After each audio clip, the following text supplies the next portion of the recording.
Hello and welcome to the EduTalk Diabetes series hosted by Easy, Biotone, and diabetes health and wellness experts.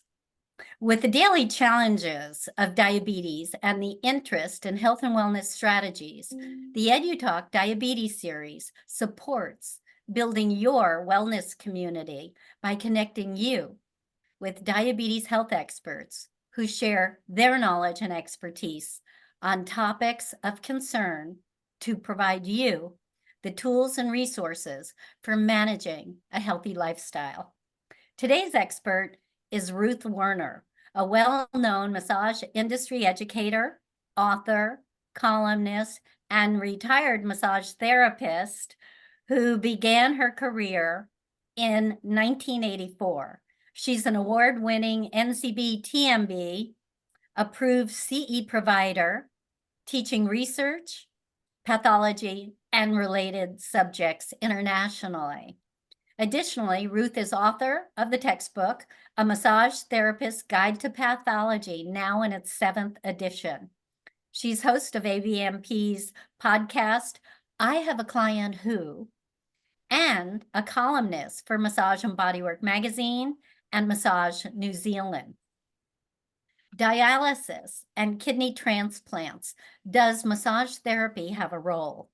Let's listen and learn as Ruth discusses the issue of dialysis, the external filtering of blood when kidneys decline, and its effect on diabetic clients. She'll share the if and how of massage therapy in this context, reviewing different types of dialysis and repercussions of this life-extending procedure. She'll look at the transition from dialysis to kidney transplant and the prognosis for the lucky individuals who are able to receive this gift. As research has been done regarding various types of massage in dialysis centers, today, gain insight into how your work can support your clients' health and well-being. And with that, welcome again, everyone. Please have your sound muted and video off, and feel free to chat questions, which Ruth will answer at the end. And thank you, Ruth, for joining us. I know we have a lot to cover, so I will exit and I will see you at the end of your presentation. All right, very good. Thank you, Donnell. And I'm just going to take a moment to get set up here to share my screen. Let's see, this is the one that I want. Share, and let's go full with this. Come on, baby. There. Now, if all is well, you should have a whole big screen full of diabetes, dialysis, and massage therapy. And Donnell, I'll ask you just to chime in if that's not correct. So I'm gonna move forward without unless someone says I have it wrong, because sometimes I get the screens confused. Yeah, Donnell read a very, very compelling description of what we are about to do. I sort of wish that I had reread that description before I prepared this slideshow, because I really am focusing on how diabetes leads up to dialysis and what dialysis is, what happens in that process, and how that impacts choices about massage therapy. I am prepared off the cuff to talk about the transition from dialysis to renal transplant, but that is not something I have updated on in my own brain for a little while, but I'm happy to give it my very best shot, and I promise not to make stuff up if you have Ruth, questions about that. Yeah. Excuse me, can you maximize your screen? Oh, all right. Let me try this. Hang on one moment. Swap displays. How about that? Is that better? Yes. Okay. That's what I wanted to know. Perfect. Good. It's always, I swear it goes back and forth every time. Which one? Okay, never mind. Anyway, so this is what we're going to do. I'm going to do a pretty brief review of what diabetes does to the body specifically in relationship to kidney function. And then we'll talk about how dialysis serves as a kind of stopgap while people are waiting and hoping to get on the transplant list and into a transplant operating room. So you may be aware that there are two main types of diabetes. One of the things I've learned as I have really dived into this topic this year is that the line between what we call type 1 and what we call type 2 is probably a lot fuzzier than we thought. But for now, let's go with this, that type 1 diabetes, which used to be called juvenile onset diabetes, and that's no longer really an accurate term for it, involves an autoimmune attack on beta cells. Beta cells are the cells in the pancreas that produce the insulin. When those cells are attacked by autoimmune dysfunction from our own immune system turning against us, then this person is incapable of producing insulin. Typically with type 1 diabetes, this is diagnosed in late childhood, early adolescence, or around that turnover time. There are forms of it that are delayed and not diagnosed until adulthood. And what we are learning now is that people who are diagnosed with type 2 diabetes, which is what we consider by far the more common version, sometimes also show signs of autoimmune activity in their pancreas as well, which is why that distinction between what is type 1 and what is type 2 diabetes may be time for an update. In any case, type 1 diabetes, as it is traditionally discussed, accounts for about 10% of all cases. In type 2 diabetes, which used to be called adult onset, but we see children developing type 2 diabetes, and it used to be called non-insulin dependent diabetes, but we see lots and lots of people with type 2 diabetes needing to supplement insulin. This is by far the more common type. And it is, as we mentioned just a moment ago, there might be an autoimmune component to it, but by and large, especially with a traditional viewpoint or a conventional viewpoint about type 2 diabetes, what we are looking at is more an issue of genetics and environmental factors that impact the ability of the pancreas to keep up with our needs for insulin.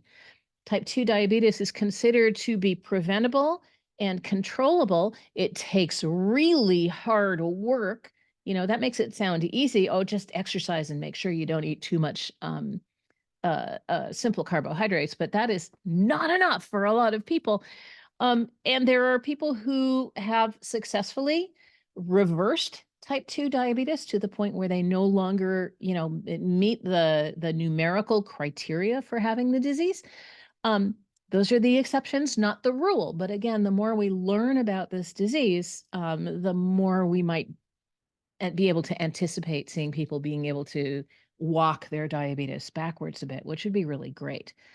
But as I say here, it's so much harder to manage diabetes than it looks from the outside, especially in our food fetish culture. And Donnell and I had a long and interesting talk about that yesterday. Americans have a bizarre relationship with foods and medications. Let's take just a moment and talk about insulin and what it does. Insulin is the hormone, of course, that is produced by the pancreas, and it does several things, including, and this is something that a lot of people don't realize about insulin. One of the things insulin does is it escorts fat out of the blood and into fat cells. And so if you're low on insulin, one of the consequences is that the fat levels in the blood tend to climb. And that's like a whole different aspect of the connection between diabetes and cardiovascular disease, right? But the other thing that insulin does, of course, is it helps cells to take in sugar for fuel. This is a graphic that I got from Wikimedia, which is a wonderful resource. And in this graphic, what I'd like for us first is to focus on the picture on the left-hand side of the screen. The little blue ball here is insulin, and it has attached to an insulin receptor on this cell membrane. And because of that, the channel next door has opened, and sugar from the bloodstream, which is at this point in the interstitial fluid, sugar is flowing into the cell. And we like this, because sugar has a very, very clean burn. Sugar is a tremendous source of energy. When we burn sugar for fuel, when we burn sugar to make ATP, right? The leftovers are carbon dioxide and water.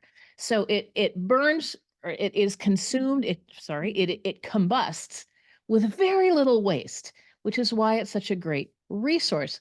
If for some reason we can't access sugar to generate work, to generate energy in our cells, we have to consume other things like proteins and fats, and they leave behind a lot more in the way of debris and cellular waste products. So the picture on the left-hand side of your screen shows us a properly working cell. Insulin is in the insulin cell receptor, and that causes the sugar channel to open up.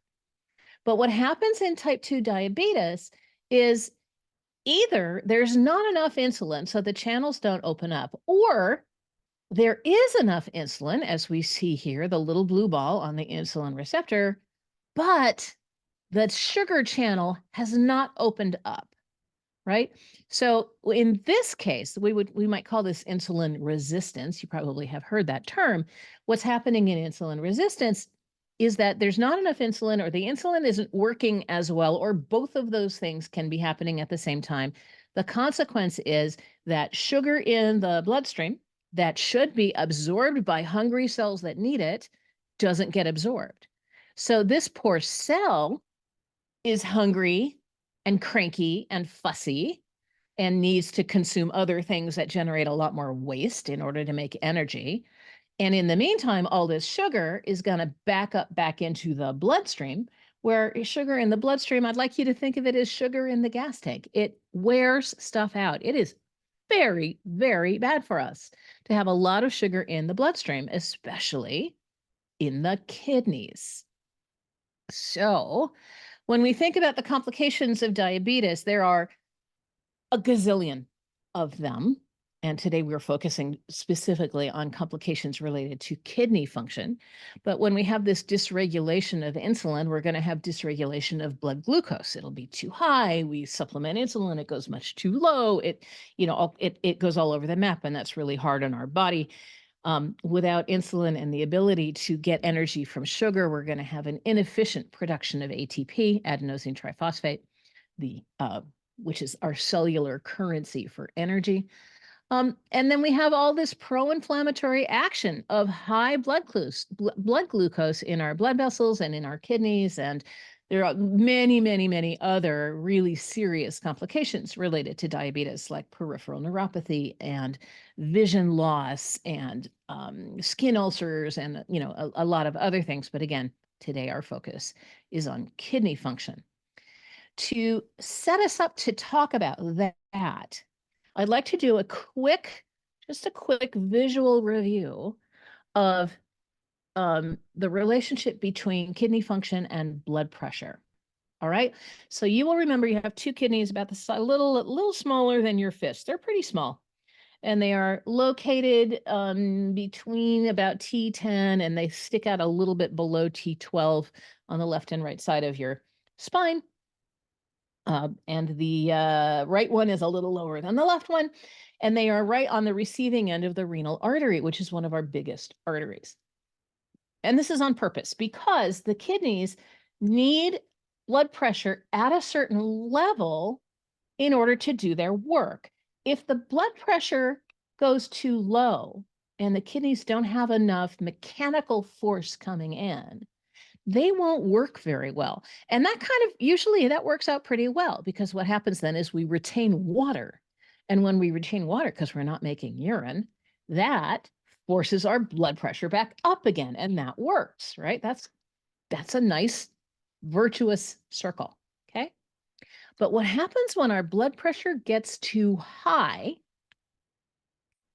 and I have to be careful because I actually have bruised my hand in doing this in the past. Boom, boom, boom. Those poor kidneys that are made almost entirely of epithelial tissue, they will wear out. And this leads us down the road toward renal failure. So here, let's talk a little bit about kidney complications.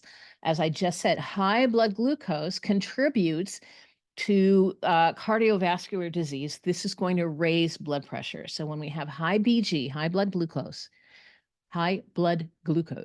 plus high blood pressure, this is going to lead to kidney damage.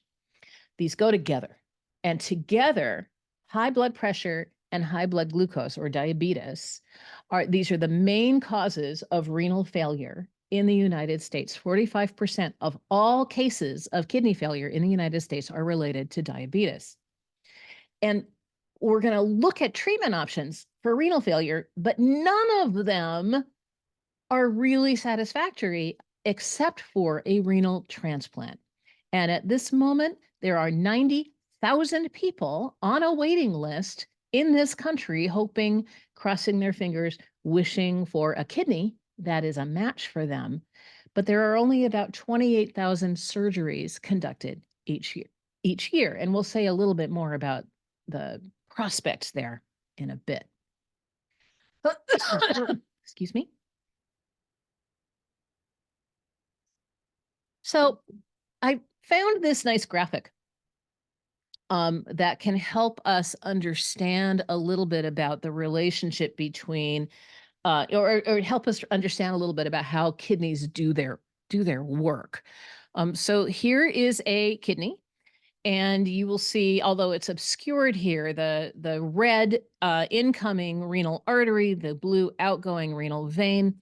The renal artery immediately, breaks into these tiny little pieces, and the interaction, the point of contact between the circulatory system, the cardiovascular system, and the renal system, the nephron, right, is all right here in this structure, which you might remember is sometimes called a Bowman's capsule. And what the Bowman's capsule is comprises the glomerulus. That's a great word. Nobody can hear you. Go ahead and say it. Glomerulus. The glomerulus brings blood into the renal capsule, the Bowman's capsule, and more blood enters in than leaves. And that's a really important point, because what happens to it? Well, what happens to it when there's an appropriate level of blood pressure is that plasma, water with stuff in it, the non-cellular parts of blood are forced out of the glomerulus and into the nephron, right here, into the Bowman's capsule. So what enters into the Bowman's capsule is basically plasma. It should not have living cells in it, but it should have a lot of water and metabolic chemicals, waste products, hormones, all the other things that circulate around in our blood. And the blood leaving the glomerulus through the efferent arteriole now is going to be really thick and sludgy because it's just given up a whole bunch of its water. But that's okay, because the cardiovascular aspect of this is now going to interact with this nephron through these peritubular capillaries. The plasma is now flowing through this lung. This is called the convoluted tubule, and you can imagine why. Then it goes down this long area called the loop of Henle and back up into more convoluted tubule. And all the way along, it is interacting and exchanging fluid with this capillary bed so that we can reabsorb most of the water that we need back. And what's left in the nephron after all of this has happened is water and salt and uric acid and, all the leftovers that we don't need anymore. And we call it urine. Okay. So urine is basically extracted from the blood all through the peritubular capillaries, the convoluted tubules, and the loop of Henle. And bear that in mind, because that is essentially a dialysis machine. But this is all happening on a tiny, tiny schedule. We have millions of nephrons. And one of the coolest things about kidneys is that we have just about twice as much as we actually need, which is why it is possible to donate a kidney to someone whose kidneys have failed. And it's It's amazing. We don't have that much redundancy built into our bodies, but kidneys are incredible that way. Okay. So, what I'd like you to imagine now in this whole system of delicate filters is blood that has a lot of sugar in it. Because the blood that has sugar in it is going to wear out all of those delicate filters. And the net result is the nephrons break down and they become no longer capable of keeping up with our needs in terms of extracting wastes out of the bloodstream. And that means wastes stay in the bloodstream and people become literally toxic. And this is a result of renal failure. Oh, let me back up for one more moment. So the material that, pardon me, leaves the glomerulus here and enters the nephron here. This is now called glomerular filtrate. Say that, glomerular filtrate. And we make an enormous amount of glomerular filtrate. We make essentially a healthy, full-grown American adult makes in the neighborhood of 200 liters of glomerular filtrate a day. We don't pee all that out, right? We're not peeing out 200 liters a day. Because we get most of the liquid, we get most of the water and things that we need to hold on to back down here through this process of filtration. But what's left at the end of the process, of course, is urine, and that gets peed away. When the kidneys begin to break down, we track this, especially when it's a chronic, ongoing, slow thing, as opposed to something traumatic related to like a car wreck or something like that. We call this chronic renal failure, and it is measured in terms of lost glomerular filtration rate. So a normal GFR is anywhere from 90 to 120 milliliters per minute. So stage 1 glomerular filtration rate is 90 minutes or below. 90 milliliters or above. So I think it was supposed to be 120. And then stage 2 has our GFR at 60 to 89 milliliters per minute.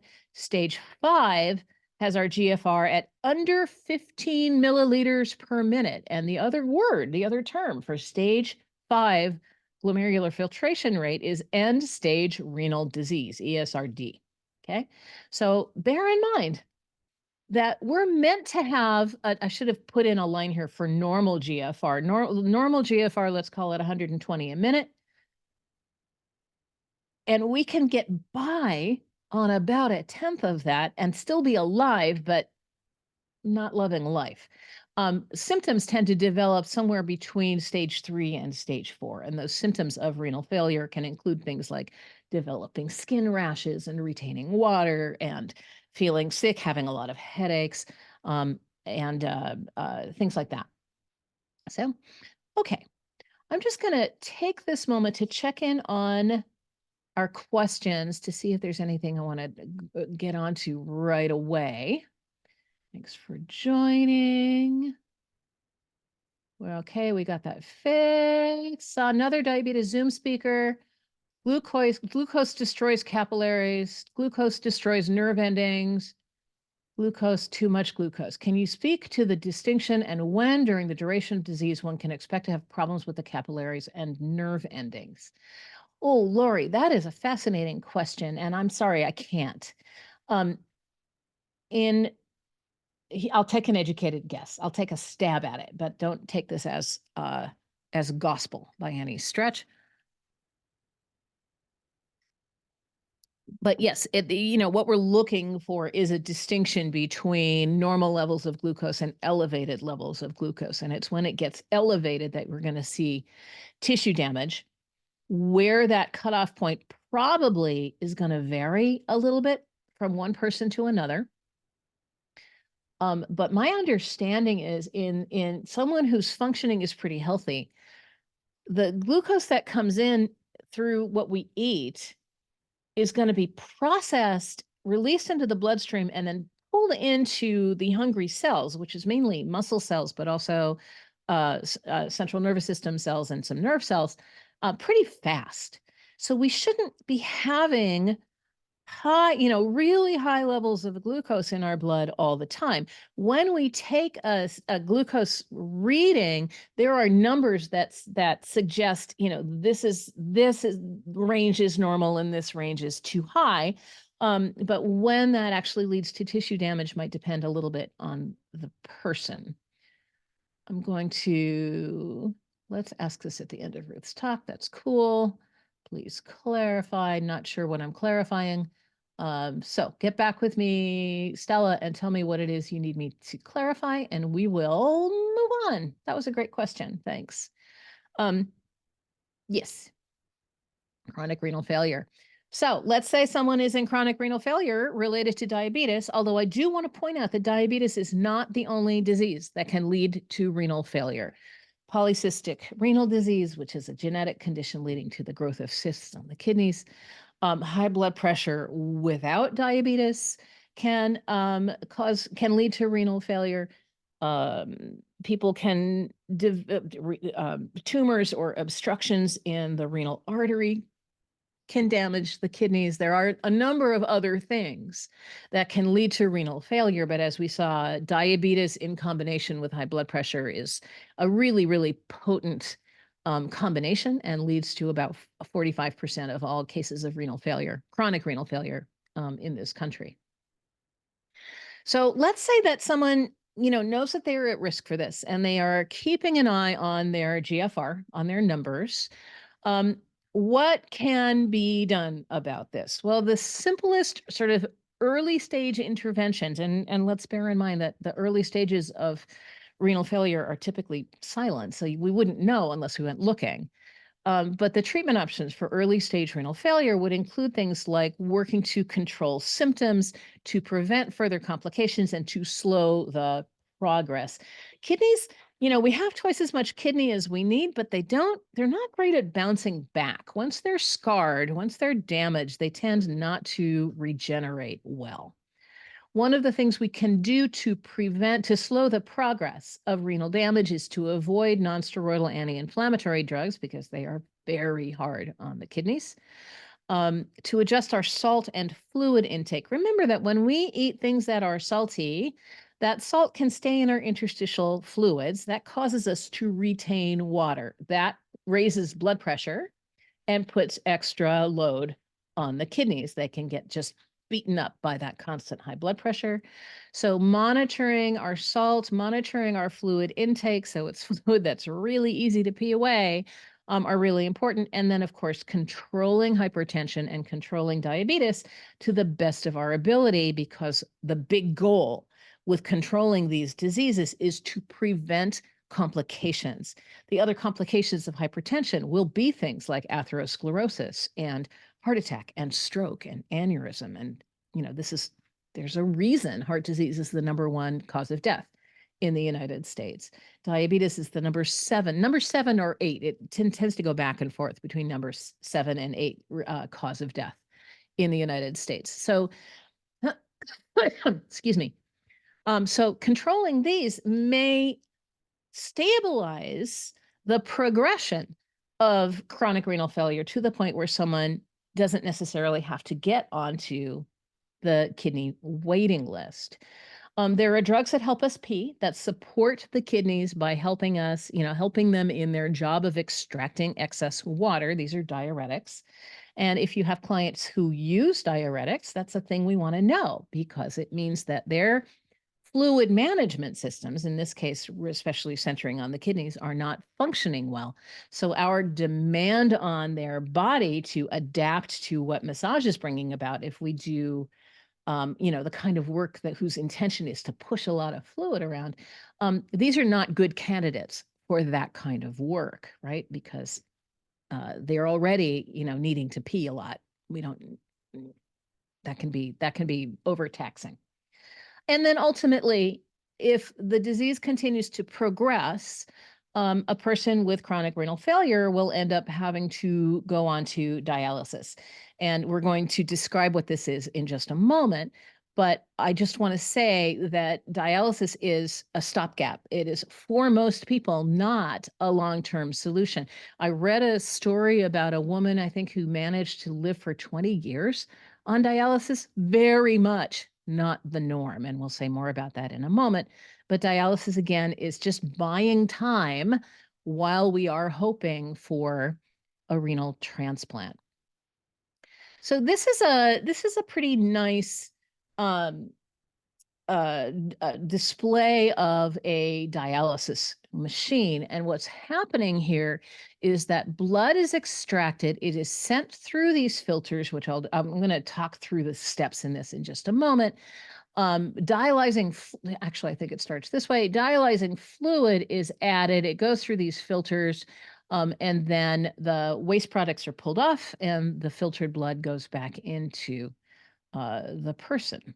But I'd love to share with you a little bit of the history of this, because when I was learning about this for a project that I will share with you shortly, I was kind of blown away by this. There's some things here that were a big surprise to me. So the history of the dialysis machine begins with, I think he was Swiss, a Swiss doctor named Wilhelm Kolff, who developed a machine. He was working on it in the early 30s, in the 1930s to the early 40s. And he developed a machine that was specifically to help people with acute renal failure, not chronic renal failure, partly for reasons I'll talk about in a moment. He was making a lot of progress, but his work was interrupted by World War II. He had to flee the country because he had been sheltering some Jewish refugees, and he couldn't stay where he was anymore. He eventually made it to the United States.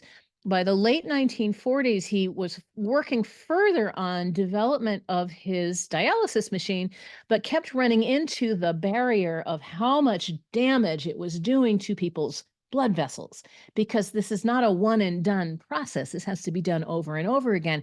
And if you have to establish a new access port every single time, people aren't going to last very long.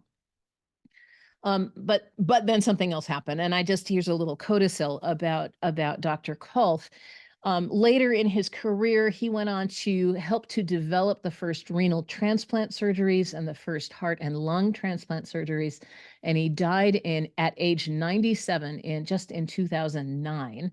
And just think of the millions of people who are alive today because of the work that he did. But the work he did only went so far because of all that blood vessel damage. Then along comes this guy, Belding Scribner, who developed a special shunt, an access port that allowed the dialysis machine to access the blood vessels in the same spot every time. And that solved the problem of needing repeat treatments. But here's what really gets me. The first dialysis center in the country, and I think in the world, was opened in the United States in 1962. 1962 is within the age range of some of the people on this little webinar. That's how recent dialysis is as an intervention. But of course, this as a new technology, we couldn't possibly meet demand. And so one of the things that happened with those early dialysis centers was the creation of our very first bioethics committees, whose job was to have to make decisions about who was allowed to have access to this life-saving intervention and who was just not going to be able to make it. And we still use bioethics committees today when we are making decisions about, for instance, who gets the kidneys. But this was the first time we'd really had to be thoughtful about figuring out how to distribute scarce resources in healthcare. So what happens in dialysis is basically these steps, and I'm talking about external dialysis machines here. Blood is removed from the body and it's passed through a filter inside a machine. The blood is forced into many tiny, hollow, semi-permeable tubes, like those tiny capillaries in the convoluted, around the convoluted tubules and the loops of Henle. A dialysis solution, which has to be formulated for each individual person. This is not a one-size-fits-all thing. And if your dialysis solution is wrong, you can get really sick. A dialysis solution is added into the process, and it travels through all these tubes in the opposite direction. And it uses chemical processes, including osmosis, to pull waste products out of the bloodstream and into the dialysis fluid, which is then discarded, and the filtered blood is put back into the patient. And the whole thing it typically takes 2 to 3 hours, maybe longer, and it has to be done several times a week. It has to be done several times a week. You can't just say, oh, I'll just tough it out and skip it. That won't work. People get sick and die if they do that. Now, there is an alternative to external dialysis machines. There are dialysis machines that can be used at home, and there's a process called peritoneal dialysis that uses filters in our abdominal cavity to do the same thing. The advantage is you can do a lot of it while you're sleeping, which is great. It's much more convenient. On the other hand, the risk for infection is higher, and there's a half dozen other kinds of complications that can happen with peritoneal dialysis that are less of an issue with external dialysis. Dialysis is not without its risks and complications. It hurts. People experience pain, severe fatigue, really bad leg cramps, and they can develop chemical imbalances. In the earlier days of dialysis, we saw sometimes a potentially dangerous accumulation of aluminum related to the dialysis chemicals or the dialyzing fluids. That's less of an issue today, but if someone has been on dialysis for a long time, say more than 3 years, they are at risk for some of these really serious chemical imbalances. And I just want to point out that it is a stopgap. It is not a solution. And the 5-year survival rate, while people are waiting for a kidney and using dialysis as a way to limp along in between, is 35%. Those are the 35% of the people on dialysis survive at 5 years. So it's again, not a long-term solution. So Donnell mentioned at the top of our time together that I have a little podcast called I Have a Client Who. And one of the things that sent me down this road was I got an I Have a Client Who story from someone who had a client who was undergoing dialysis, and in between her dialysis treatments was wondering if massage might help her. And the therapist decided no. The therapist decided that I don't even remember if it was a male or a female. The therapist decided they didn't have the skills or the confidence to offer massage to this client who was undergoing dialysis. A completely reasonable conclusion because here we have a person whose ability to manage fluids is really precarious, and they're at risk for, a whole bunch of other kinds of complications. And do we really want to go pushing around a lot of stuff in that kind of environment? And I understand why they said, no, I have to defer. I don't think I'm the right solution for this.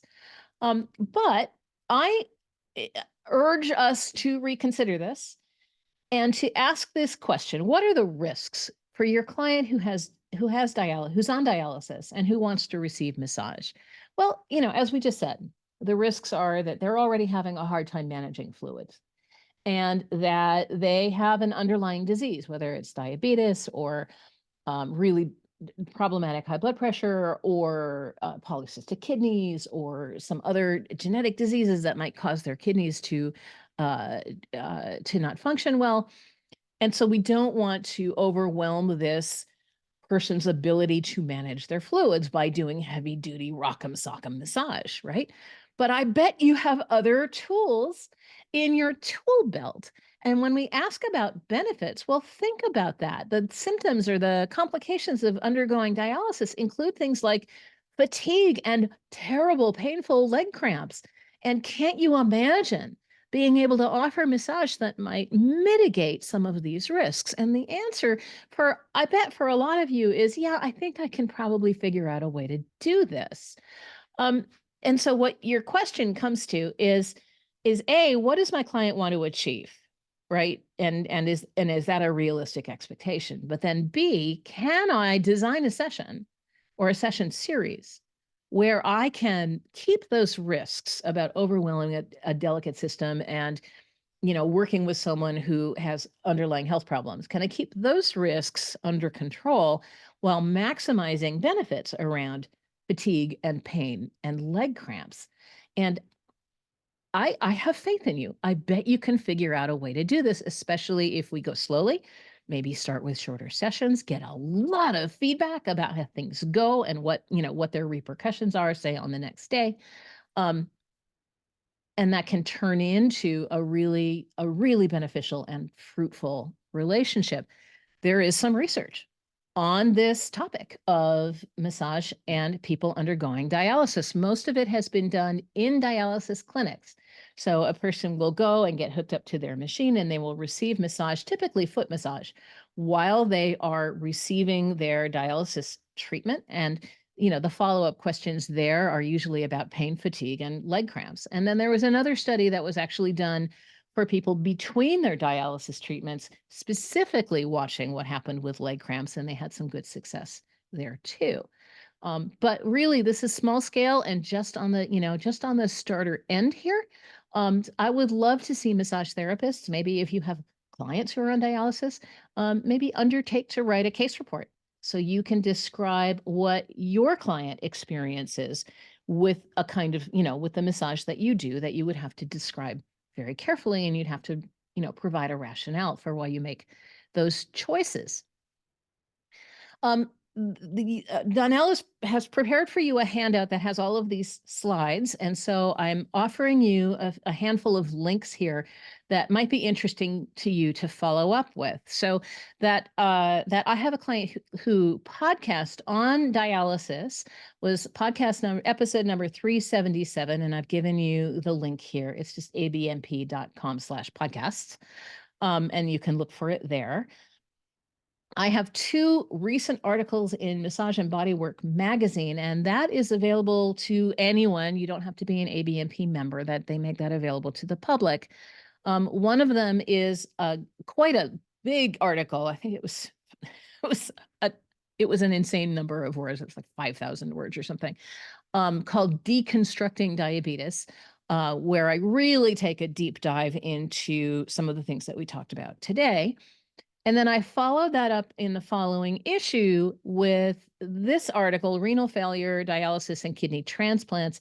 Is there a role for massage therapy? Where I discuss dialysis and renal failure, but also more details about what happens with transplants and the role of massage therapy in those contexts. And so that's available for you too. And I'll also just give you a heads up. It is at the NCBTMB. It's at the National Certification Board for Therapeutic Massage and Bodywork for approval, but soon, within the next few weeks, I will have a new online self-paced class called Massage Therapist's Guide to Diabetes. That's a 90-minute class, so it's worth 1.5 CEs.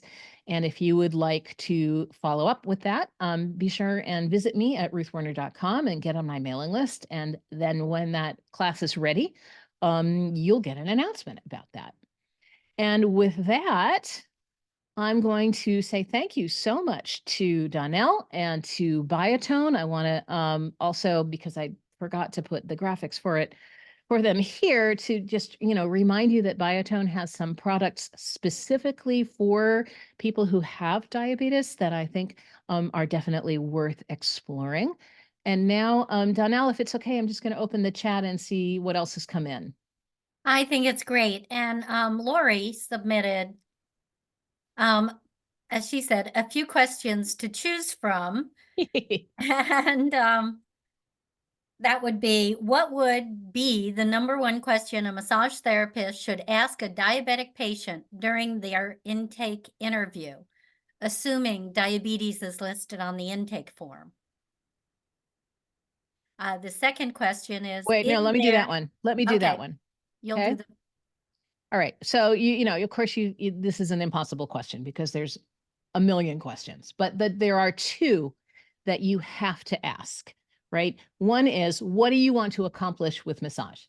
Because if what they're hoping for is relaxation and to be able to sleep better, that's an entirely different thing than I want to cure my diabetes, which is maybe not a realistic expectation.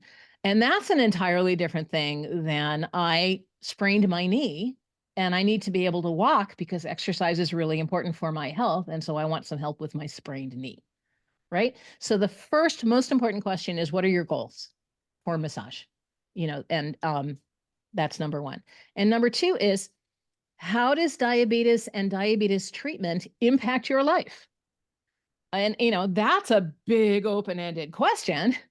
But what you need to hear is about their limitations and about their activities of daily living and what they are doing to treat it. Because, you know, whether they're managing with glucophage and dietary changes, or whether they are supplementing insulin, or, you know, there's a whole line of treatment now around the weight loss drugs that is, we're just beginning to gather large scale information about. So you want to know what they're doing to manage their disease and if they feel that that's successful, right? How does this disease impact your life? And if they are using medications of various types, then we want to know, you know, what the implications are for them, what their side effects are like. Okay, go ahead. What do you Thank got you. for me, Lori? What's next? What would be the number one question a massage therapist should ask? Oh, during the Oh, got that read one. that one. Is there a stage or acute phase of diabetes where massage would be absolute contraindication? What about while they are on dialysis? Would manual lymphatic drainage be a better option? Okay. There's not a stage or phase necessarily, because diabetes is not like some other diseases that sort of are acute or in remission or flared up or whatever. So that's less of an issue. Some of the biggest contraindications that I would be concerned about are things like open ulcers. Usually that's going to be on the feet and they don't heal well and they don't hurt a lot, which makes them dangerous. And of course, they're a big portal of entry for infection. And so that's a concern, not necessarily to send someone home, but to require really that they get some medical follow-up on that. I'm worried, I would worry or want to get information about neuropathy and whether they have good sensation, because if people have numbness, they're not going to be in a position to give us accurate feedback about their comfort for, you know, regarding pressure. All right, what was so you asked about absolute contraindications, and then what was the other thing, Donna? What was the Would two-parter? MLD be Oh, a better MLD. option? Yeah. All right. So we have already seen that massage absolutely can be administered within a dialysis clinic. Sure. Also between dialysis treatments. Sure. With appropriate, you know, with appropriate accommodations. I think so. I am not an expert on manual lymphatic drainage or lymph drainage technique. My first impulse would be to go to someone who is an expert on lymphatic drainage and say, what do you think about MLD or LDT for someone who is in renal failure, whether it's from diabetes or something else? My educated guess, oh gosh, I may be digging I may be entirely wrong on this, but because we're not dealing with an infection and because we're, you know, really focusing on fluid through the lymphatic system, not through the renal system, I'm inclined to think that possibly short sessions of MLD, which can be profoundly relaxing, are probably going to be safe. But if they're having swelling in their legs, it's usually where we will see it as part of their renal failure. Then again, I want to defer back to an expert in the technique to get more information about that. Great point. And to that, I'll add, we've had several edu-talks on manual lymphatic drainage and lymphatic drainage, which are in the archive library on biotone.com under the EduTalk tab. I would encourage you to reach out to some of those presenters that are specializing in lymphatic drainage, manual or MDL, MLD, and they'd be happy to help.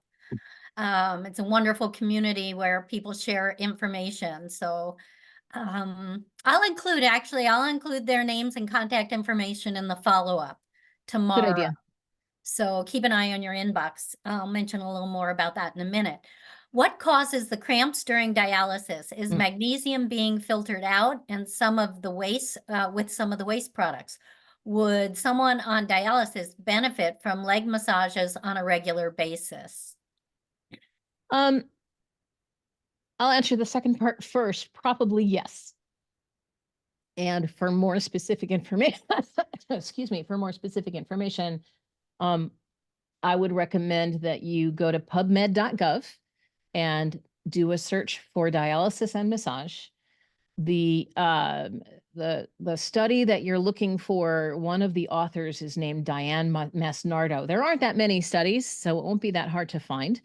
But it uses the term interdialysis massage or something like that to point out that this is massage done between dialysis appointments, and I believe they did include leg massage as part of that protocol, with some good results.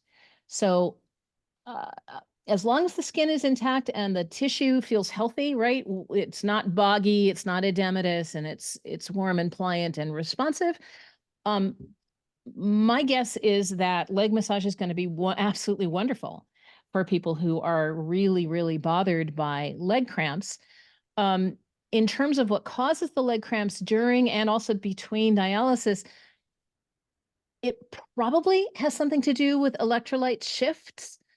But I am not enough of an expert on nutritional aspects to give you any more specific information than that. That would actually be a great question to ask a dialysis technician.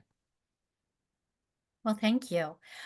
Everyone, we still have a few minutes left. If you'd like to submit more questions, you're getting some thank yous from Lori there. Lovely. I would like to mention, well, Shall I first, stop sharing, Donnell? How about if I do that? yes, that would be great. There we go. Hi. Oh, You're not on. There you go. Now I am. Now I'm here. But before we wrap up, I would like to mention that tomorrow we'll send up a follow-up email, and please check your spam if you don't find it in your inbox by the afternoon. The follow-up email will include a copy of this recording. It will include Ruth's contact information. Ruth, I'll include the references you had on your slides. Great, thanks. In the body of the email, so it's easy to find. And I will include the manual and lymphatic drainage EduTalks presenters contact information as well, so you can take your additional questions to them directly. Upcoming in April, and please watch for invitations. The RSVP will be opening, if not tomorrow, the following day. And April 9th, it will be Linda Lockett-Brown, who is a past presenter. She's a nutritionist, and she will be presenting Good Fat, Bad Fat, Knowledge for Diabetic Health and Awareness. So that will be a good topic. And I know you, Ruth, were mentioning fat during the early part of the presentation.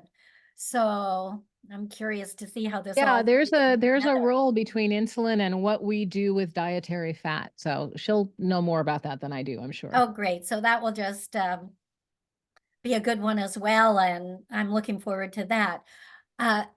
You can find all of the past EduTalk Diabetes series on ease-z.com under the EduTalk tab. And Ruth has also presented for the EduTalks Massage series, which is found on biotone.com under the EduTalk tab. One other item I'd like to mention is in 2023, the massage industry lost one of its tireless advocates, Linda Soling Wolf, to diabetes complications. Her lasting contribution was as an initiative chair for Massage Makes Me Happy and Healthy Day, which this year is March 20th. And please feel free to join this free event and celebrate the healing powers of massage therapy, research, education, advocacy, and awareness with panel speakers. And you can learn more and RSVP to attend this presentation on the 20th at massagemakesmehappy.com.